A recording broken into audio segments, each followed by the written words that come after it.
まずい。Saat ini Lu sudah bekerja resmi di tokonya Sakamoto dan baru awal bekerja ia sudah datang terlambat 2 jam.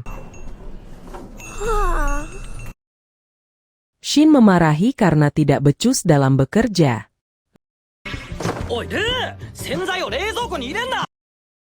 Lu meletakkan semua barang di dalam satu rak, yang seharusnya barang-barang tersebut sudah ada tempatnya masing-masing. Shin pun berkata kalau pasti belum pernah kerja sebelumnya. Namun Lu mengatakan kalau dia pernah bekerja membantu ayahnya menggali lubang dan melempar karung yang tidak tahu isinya apa.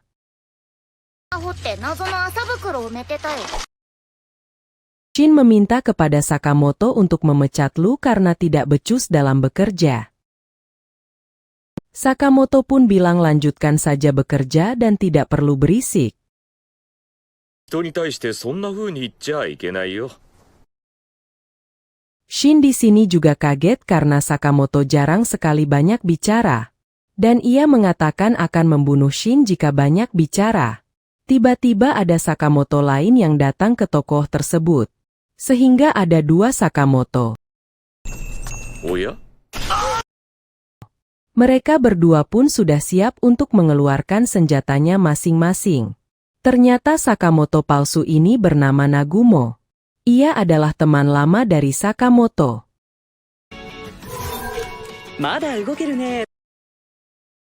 Shin sangat kaget karena ia tidak bisa membaca pikiran Nagumo dan tidak menyadari kalau itu palsu. Nagumo pun tertawa lepas karena ia sudah berhasil menipu Shin dan juga Lu.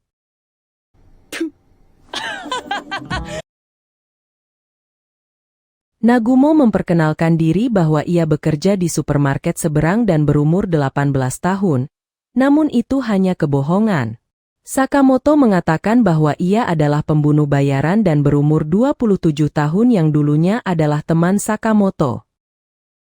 昔の同期で殺し屋27。 Nagumo mengatakan bahwa ada imbalan 1 miliar yen untuk kepala Sakamoto. Itu diputuskan oleh komunitas JA baru saja kemarin. Dan akan dipublis besok.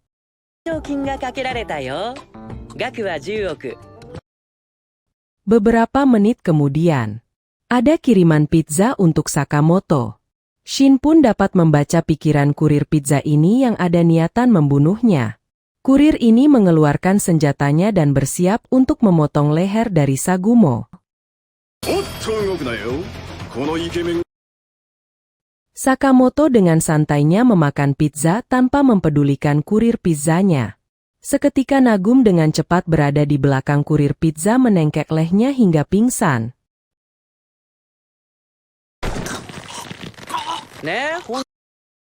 Nagumo berkata apakah Sakamoto bisa melewati para pembunuh ini serta melawan gangsternya Nagumo.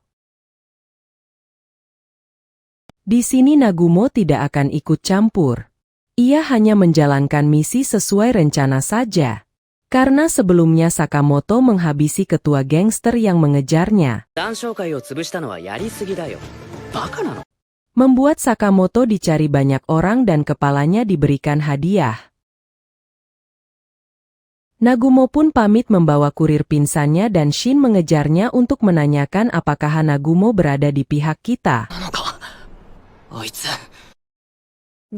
Di sisi lain pizza yang diterima ternyata ada kameranya dan para gangster mengawasinya dari jauh. Di ruangan meeting ini ada 1 orang gangster yang diledek oleh gangster lainnya karena tampilannya yang kuno.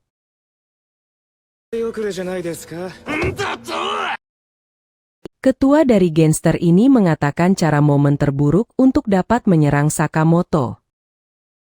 Karena dulu Sakamoto adalah pembunuh legendaris yang dapat membalikan keadaan. Salah satu gangster berbicara, kalau sudah pensiun 5 tahun yang lalu itu bukan masalah bagi dia.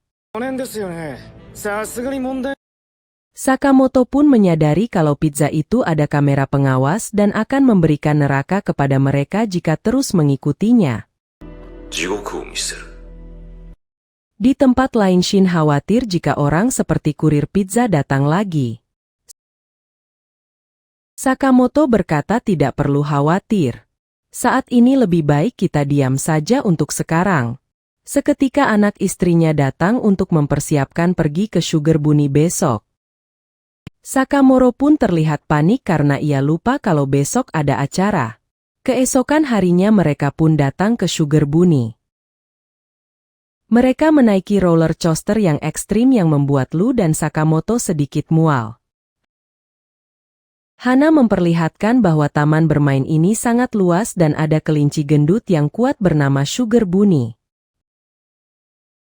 Misi Lu dan Shin saat ini melindungi Sakamoto serta keluarganya, agar keluarganya bisa menikmati hari ini.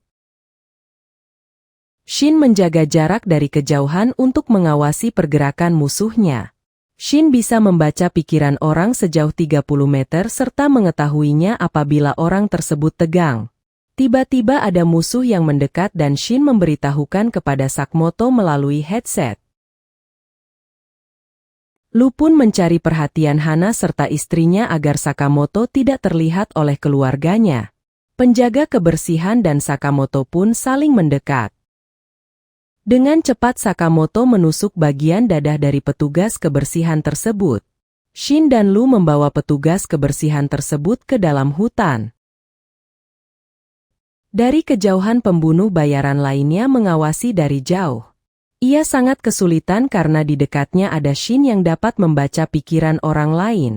Namun pria tersebut dengan pintarnya mencoba tidak memikirkan apapun agar tidak dapat mengetahuinya. Mereka pun menaiki teddy bear keluarga Samoto berada di depan dan Shin dan Lu duduk di bagian belakang. Mereka tidak tahu bahwa ada pembunuh bayaran yang naik bersama mereka.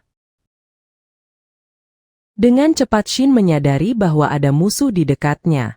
Shin dengan cepat memberikan kabar kepada Sakamoto, yang membuat Sakamoto khawatir. Pria tersebut pun mencoba menembak Sakamoto, namun terkena kacamata Sakamoto yang anti peluru.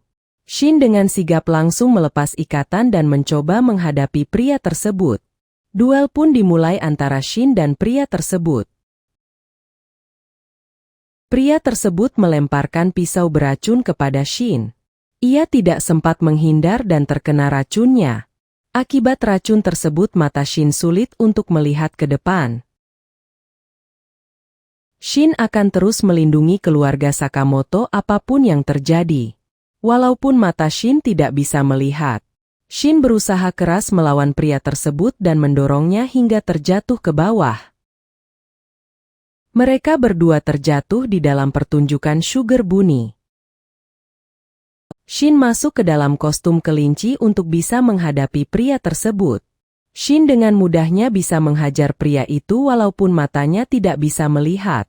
Pria tersebut pun sangat kaget dengan kemampuan Shin yang dapat membaca gerakannya. Namun ternyata Shin mendapat bantuan dari Sakamoto yang menonton pertunjukan tersebut dari panggung. Dengan cepatnya Shin dapat melumpuhkan pria tersebut.